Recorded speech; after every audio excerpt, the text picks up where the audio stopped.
ठिकाणी कृषी कन्या निर्धारित असतात. तुम्ही होते फार्मर कप 2026 त्याचप्रमाणे आपल्या शेतीची सुरुवाती प्रात्यक्षिक आणि आपल्याला शेतीविषयक माहिती देण्यासाठी जो कार्यक्रम आयोजित केला त्या कार्यक्रमासाठी उपस्थित व्यासपीठावरील सर्वच मान्यवर.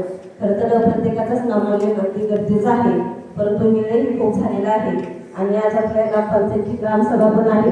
टाईम 11 वाजता आहे, टाईम होऊन गेलेला आहे. त्यामुळे प्रत्येकाचा नामोल्लेख न करता आपल्याला जे आज पाहुणे मार्गदर्शक म्हणून लाभलेले आहेत ते जिल्हा अधीक्षक कृषी अधिकारी पुणे श्री संजय कातोळे सर, त्याचप्रमाणे माननीय कृषी विज्ञान केंद्र नारायणगाव शास्त्रज्ञ श्री दत्तात्रय गावडे सर आणि आपल्या सर्वांचेच मार्गदर्शक भास्कर मामा जगदाळे असतील, राजूभाऊ पाचार्य, पत्रकार कोंडीभाऊ पाचार्य असतील, त्रिमूर्ती विद्यालयाचे अध्यक्ष आरुणे भाऊ असतील किंवा उपसरपंच असतील, सर्वच ग्रामपंचायतीचे आजीमाजी पदाधिकारी, त्याचप्रमाणे सोसायटीच्या चेअरमन कविताताई पाचार्य असतील आणि सर्व सोसायटीचे आजीमाजी पदाधिकारी.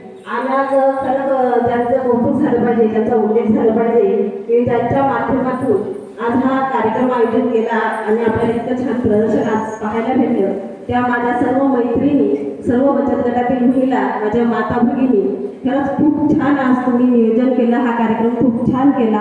त्याचप्रमाणे उपस्थित सर्व ग्रामस्थ, उपस्थित सर्वांचे सहर्ष स्वागत करते. खरं तर गावडे सर असतील किंवा मॅडम असतील आणि कविताताई असतील, या सर्वांनी खूप चांगल्या प्रकारे मार्गदर्शन केलेलं आहे. शेती कशी करावी किंवा रासायनिक खते न वापरता जैविक पद्धतीने शेती कशी करायची, त्याचे दुष्परिणाम, फायदे आणि तोटे या सर्वांनीच सांगण्याचा या ठिकाणी आपल्याला चांगला प्रयत्न केला आहे आणि त्यातून तुम्हाला चांगलं समजलं दिसतं. त्याच्यामुळे मी त्याच्यावर जास्त काही बोलणार नाही. फक्त आपण सर्वांनी शेतीचा करतो, आपण कष्ट भरपूर करतो, पण त्याचं व्यवस्थित नियोजन नाही आणि त्याची पुरेपूर माहिती नसल्याने आपण कष्ट करतो, पण त्या कष्टाच्या पुरेपूर मोबदला भेटणार नाही तर आपण नाराजही होतो. परंतु आपलं ते उपजीविकेचं साधन नसल्यामुळे आपला तो पर्याय म्हणून नाही तर एक आपली गरज म्हणून आपण सर्वजण शेती व्यवसाय करतो.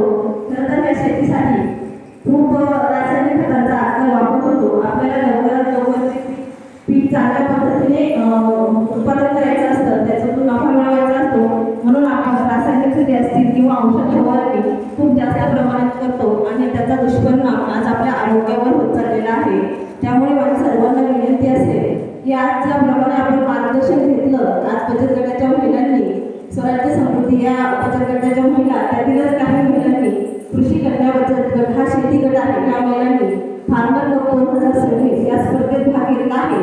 स्पर्धेसाठी जर त्या तयारी करतच आहे तर त्यातून फायदा असा झाला आहे की आपल्यालाही ज्या गोष्टी माहीत नव्हत्या आज प्रत्यक्ष पाहिल्यामुळे की खरंच बाबा आपण शेती करतो, पण त्यातील बारकावे असतील ते पाहत नाही. आपण करायचं आपली तक्रार असते की आम्हाला माहीत नाही, परंतु कोणतीही गोष्ट शिकण्यासाठी त्याची पुरेपूर माहिती घ्यावी लागते, त्याच्या फुलापर्यंत जावं लागतं. आणि आज आपल्याला असे मार्गदर्शक भरपूर असतात, पण आपण त्यांच्यापर्यंत पोहोचत नसतो.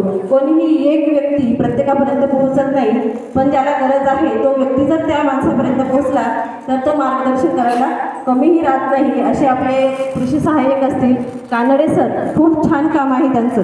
मी जेव्हापासून त्यांना ओळखते, खरंच खूप छान चांगल्या पद्धतीने शेतीची सर्व योजना असतील, सर्व माहिती असेल, शेतकऱ्यांसाठी ज्या सरकारच्या योजना असतील त्या आपल्यापर्यंत आपल्या तिन्हीवाडीच्या ग्रुपवरती किंवा वैयक्तिक सर्वांना भेटून चांगल्या प्रकारे माहिती देण्याचा प्रयत्न ते करत असतात. पण आपली ही एक जबाबदारी आहे, आपण जेव्हा शेती करतो आपणही त्यांना वैयक्तिक फोन करून आपल्याला जर काही अडचणी असतील, शंका असतील किंवा काही योजनांची माहिती असेल तर आपणही त्यांना फोन करून विचारलं पाहिजे. ते नक्कीच सर्वांना मार्गदर्शन करतील, माहिती देतील अशी नक्कीच खात्री आहे. त्याचप्रमाणे आजच्या महिला, सर सांगायला आनंद वाटतो सगळ्यांना की आजच्या महिला एक शब्दही पुढे येऊन बोलण्यासाठी घाबरत होत्या किंवा काही करण्यासाठी पुढे येण्यासाठी महिला 4 वेळा विचार करतात का असतात. पण आज खरंच मी 8 दिवस स्वतः जाऊन पाहते, या महिला इतकं छान म्हणजे त्यांचं नियोजन, सकाळचं सर्व काम आवरून सकाळ 8 ते 2 शेतात जाऊन दुपारच्या 2 नंतर हा कार्यक्रम, ही प्रात्यक्षिकेची माहिती घेण्यासाठी आणि हे पथनाट्य बसवण्यासाठी ते वेळ काढून अक्षरशः उत्साहाने मस्त असा त्यांनी आज सादरीकरण केलेलं आहे की फार्मर कप तर आपल्याला जिंकायचाच आहे, तो तर आपला माणूसच आहे, पण त्यातून त्या कपाच्या पलीकडेही जाऊन या महिला आज सक्षम होत आहेत. कुठंतरी त्या बाहेर येतात, आपल्या कलाकृती दाखवत आहेत, घडत आहेत, याचा खूप अभिमान वाटतो आणि फार्मर जॉब भेटेल तेव्हा भेटेल, पण माझ्या महिला इतक्या सक्षम होतात, या कार्यक्रमामध्ये सहभागी होतात की स्वतःला सिद्ध करतात, यात फार मोठा आनंद आहे. या सर्वच महिलांना या स्पर्धेसाठी खूप खूप शुभेच्छा देते आणि सगळ्यांना सांगावं वाटतं की आपल्या बचत गटातील नव्हे तर सर्वच तिन्ही वाढीतील महिला आपल्या सगळ्यांसाठी कवितांनी सांगितल्याप्रमाणे अभिमानाची गोष्ट आहे. या फक्त 10-12 जणी जरी ह्या स्पर्धेत सहभागी झाल्या असेल तर आपल्या पूर्ण तिन्हेवाडीचाच हा मान आहे.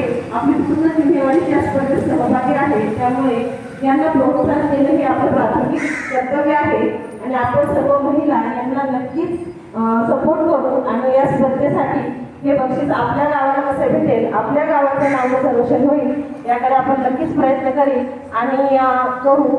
त्याचप्रमाणे नुसत्या महिलाच नाही तर आज सर्वच उपस्थितांना एक कळकळीची विनंती आहे की सर्वांचा सपोर्ट असल्याशिवाय काहीच शक्य नाही. जसं की करमाडे सरांनी सांगितलं की यशस्वी पुरुषाच्या मागे स्त्री असते, तसेच यशस्वी स्त्री मागे सुद्धा पुरुष असतो. म्हणून या प्रत्येक महिलेला घरातूनही तुमचा तितकाच सपोर्ट पाहिजे. या नक्कीच पुढे जाऊन आपल्या गावाचं तर नाव होईलच, पण आपल्या गावाचा विकासही यातून होणार आहे.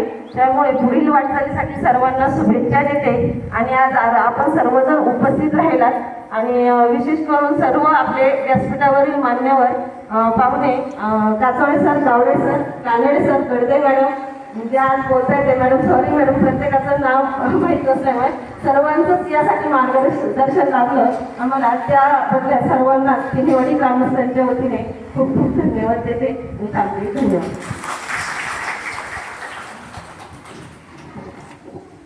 धन्यवाद मॅडम.